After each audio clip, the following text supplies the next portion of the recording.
I'm Duncan, a man shaped by a past no one would believe. A childhood accident, one I never talk about, left me partially disabled, forcing me to rely on Bruno, my fiercely loyal service dog. But peace doesn't exist when Karen Lauwrence, the HOA president, is in charge. She thrives on control, wielding rules like a weapon. Her latest demand? Bruno has to go. Her reasoning?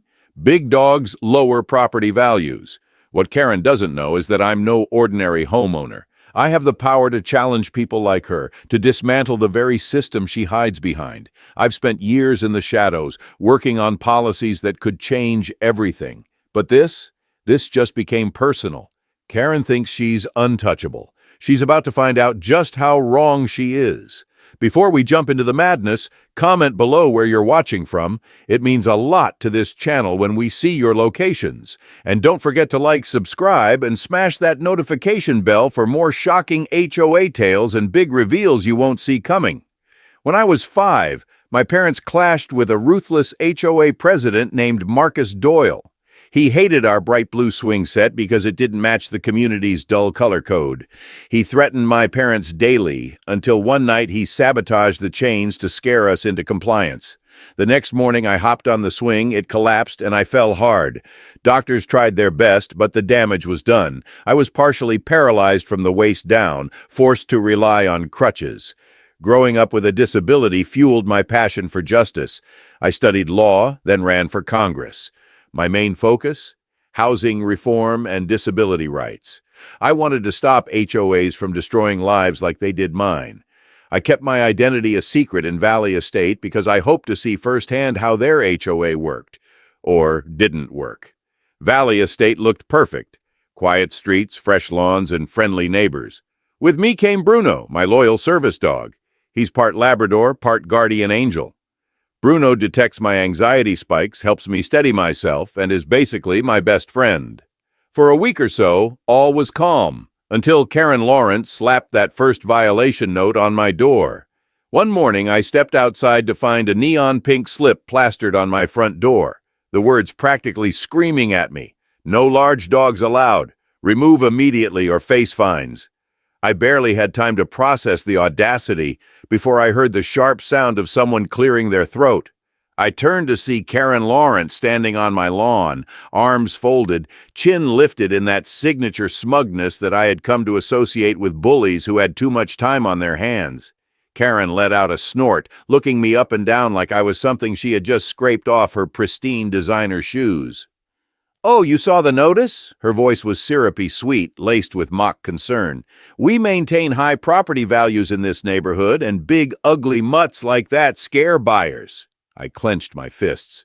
"Bruno is not just a dog, he's a service animal." My voice was steady, but inside I was boiling. Karen's lips twisted into a sneer. "Service dog?" she scoffed. "Oh, please, that's just what people say when they want to bend the rules. Emotional support nonsense. He goes, or you go." I took a step forward, trying to stay calm. "Federal law protects service animals. You don't get to make that call." Karen rolled her eyes. "Oh, I know all about those so-called laws. But let me tell you something, sweetheart. This is my neighborhood. The HOA listens to me. I say he's a problem, and that means he's a problem." I opened my mouth to argue, but she cut me off with a sharp wave of her manicured hand. "Let's be honest here. You don't belong here. You and that slobbering beast ruin the aesthetic. The board will back me up, and if you don't start packing, I'll make sure your life becomes very, very uncomfortable." I stood there, gripping Bruno's leash so tightly my knuckles turned white. Bruno, sensing my tension, let out a low, quiet growl. Karen recoiled. "See? Aggressive, dangerous, just proving my point." I took a slow breath, refusing to stoop to her level. "You're harassing me, Karen." She let out a laugh, cold and sharp. "Harassment? Sweetheart, this is called community enforcement. If you don't like it, maybe you should live somewhere that welcomes people like you." The venom in her voice was unmistakable. She didn't just hate Bruno. She hated that I wasn't bending to her will.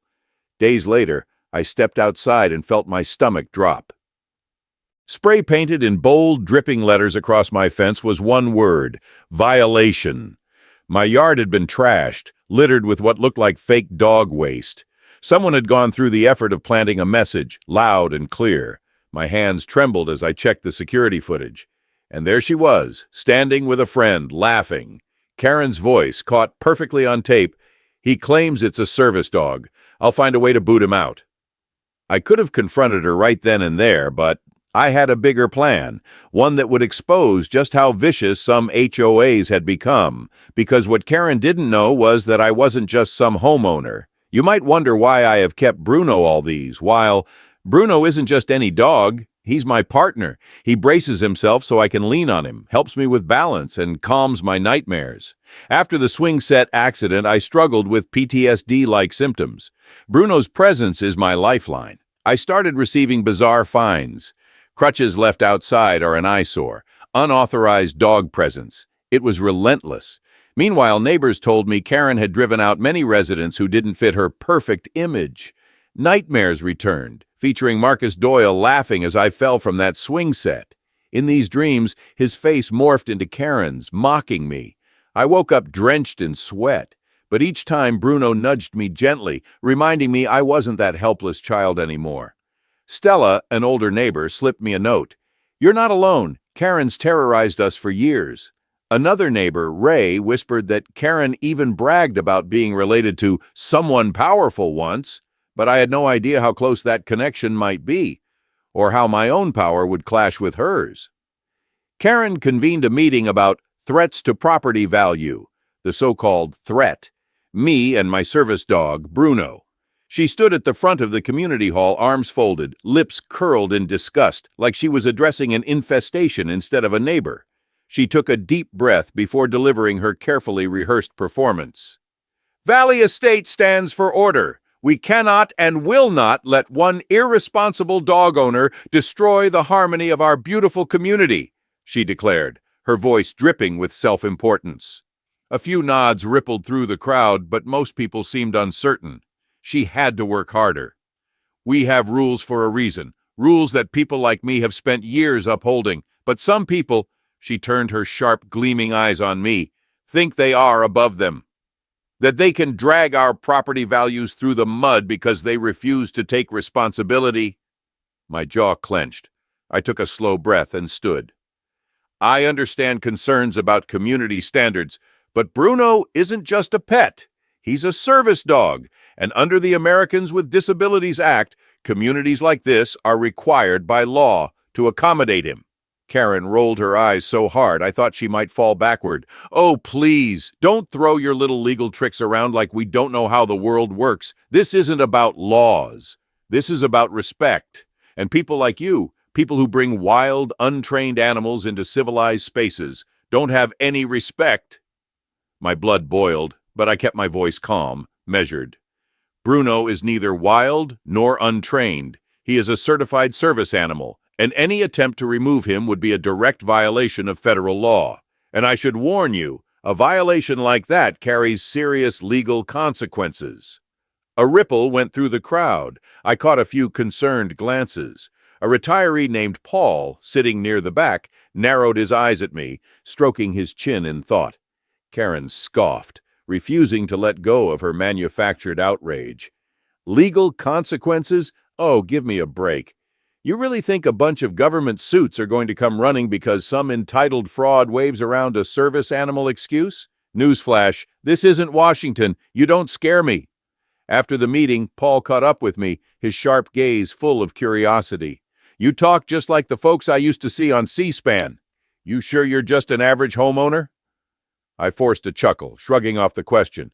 "Just someone who knows the law, Paul. That's all." That night, Bruno and I returned from a walk to find a nightmare waiting for us. The windows of my home were shattered, glass covered the floor, and on the wall, spray-painted in dripping red letters, was a message: "Get out, now." My stomach twisted. My mind raced. But the worst part? My personal documents scattered across the floor. Among them, notes for my upcoming housing reform bill. My phone rang. It was Sonia, my chief of staff. Her voice was frantic. "Congressman, your local address was leaked. Do you want security detail?" I gripped my phone, jaw tightening. I was exposed. "No, not yet." "What do you mean, not yet?" she snapped. This is serious. If someone's willing to vandalize your home, what's stopping them from escalating? I took a deep breath. I need time to gather solid evidence. If we move too soon, we risk losing any chance of pinning this on Karen or whoever is behind it. Sonia sighed, exasperated. Duncan, I get that you want to be smart about this, but damn it, this isn't just politics. These people don't care about rules. I exhaled slowly. She was right, but I needed them to slip up first. Just give me a little longer. But soon, my entire cover would blow up in a way I never expected. Bruno's sharp yelp ripped through the night, sending ice down my spine. I turned just in time to see him collapse, his legs giving out from under him. My heart clenched. He writhed on the ground, whining, his golden fur matted with blood. Panic shot through me like electricity. Then I saw her. Karen stood half hidden by a bush, a pellet gun still raised in her hands. The streetlights cast a sinister glow over her face. Her lips curved into something that wasn't quite a smirk, but wasn't far from it either. And right next to her, Heather, her vice president, as calm as ever, eyes fixed on her phone, fingers tapping away like nothing had happened. The world blurred. My pulse roared in my ears. My hands shook as I gathered Bruno in my arms, feeling his body tremble against me. "You shot my dog!" My voice was raw, strangled with fury and disbelief. "Oh, relax, it was just a pellet gun. He'll be fine." Karen didn't even glance up at me. "If you can't control your dog, maybe you shouldn't have one." Rage surged through me. "He's a service dog. He helps me." Karen rolled her eyes, finally lifting her gaze. "Oh, spare me the sob story. Dogs are animals. They get hurt. It's not my problem." I took a step forward, fists clenched. "You have no idea what you just did." She smirked. "I know exactly what I did. I got rid of a nuisance." Bruno whimpered, his head pressing weakly against my chest. The fire in my veins turned to ice. I needed to get him help. Now. I rushed to call a cab, the night a blur of taillights and honking horns. Every second stretched unbearably long. Then, as he sped toward the emergency vet, my phone buzzed again and again. "Sonia!" I ignored it at first, holding onto Bruno so tightly my knuckles turned white, but she wouldn't stop. Finally, I answered. "What?" My voice was raw, cracking with emotion. "Sir!" Sonia's voice was frantic, words tumbling over each other. "Social media is exploding with rumors that an HOA shot your service dog. Is that true? We need to respond." My breath hitched. There was no use hiding it now. "Yes," I forced out. "It's true." Sonia was silent for a beat. Then, steel entered her voice. "Then we press charges." I swallowed, staring at Bruno's fragile form beside me. "Tell them exactly who I am. The public deserves to know." News cameras met me at the vet, flashing lights, reporters shouting questions. I barely registered them. The only thing I felt was the weight of Bruno in my arms as I carried him inside, the congressional pin on my lapel catching the light. Cameras captured it. The image spread like wildfire. Congressman service dog shot in possible HOA dispute. The fallout was immediate. Back at Valley Estate, neighbors confronted Karen on her doorstep, voices rising in fury. "You shot a congressman's dog?" Karen's face drained of color. I didn't know that he was important." Her voice wavered, but she recovered quickly, straightening her shoulders. "That dog was aggressive. I was defending myself." "Lies." "You're a liar," a neighbor snapped. "We saw what happened. Bruno wasn't doing anything." Karen's nostrils flared, her mask of calm slipping. "Oh, please, you're all acting like I shot a person. It was just a stupid dog. People get so emotional over animals." The crowd gasped. Someone muttered, "She's a monster!" Karen's jaw clenched, and for the first time, fear flickered behind her eyes. The HOA, her kingdom of power, was crumbling. Reporters swarmed the gates of Valley Estate, their voices rising above the angry chants of protesters gathered outside Karen's house. The air buzzed with outrage, animal rights groups, disability advocates, and everyday citizens, all demanding justice. My phone never stopped ringing. Even members of Congress from both sides of the aisle called to express their support. But the real firestorm was only just beginning. Karen, of course, refused to back down. She wanted to turn the tables, to make herself the victim in a situation where she had done nothing but wield cruelty like a weapon. She made her first move in front of the cameras, her face pinched with rage and self-righteousness as she stepped onto her porch. "This is a witch hunt!" she shrieked, her voice slicing through the reporter's murmurs. "The only reason anyone cares is because he's a congressman. If he were some nobody, none of you would be here." A wave of murmurs spread through the crowd, but Karen wasn't finished. She jabbed a perfectly manicured finger toward the cameras, her expression twisting into something between indignation and hysteria. "Oh, please! You all think he's some poor, helpless victim? I have proof he faked his disability just to make me look bad." The reporters leaned in, their microphones stretching toward her. This was it, her big gotcha moment. With a triumphant smirk, she held up a blurry, grainy photo printed on standard copy paper. "See this?" she sneered. "This is him standing without his crutches, walking like a perfectly normal person, and yet he parades around like he's some crippled saint."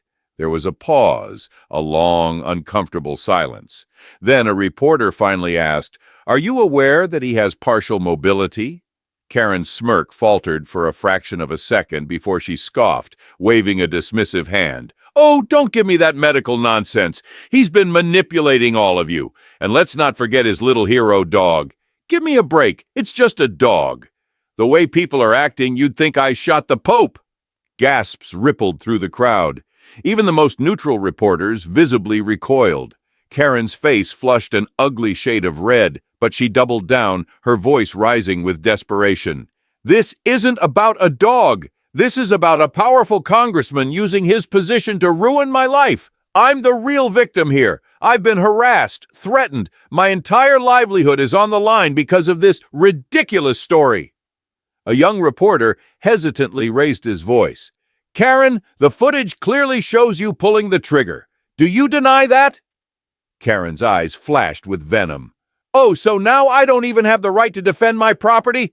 I told that mutt to get off my lawn. He didn't listen. What was I supposed to do, roll out a red carpet for the beast? This is my neighborhood. I make the rules." Another reporter cut in. "But Bruno is a federally recognized service animal. Under the ADA, I don't care about the ADA!" Karen screamed, her voice cracking with fury.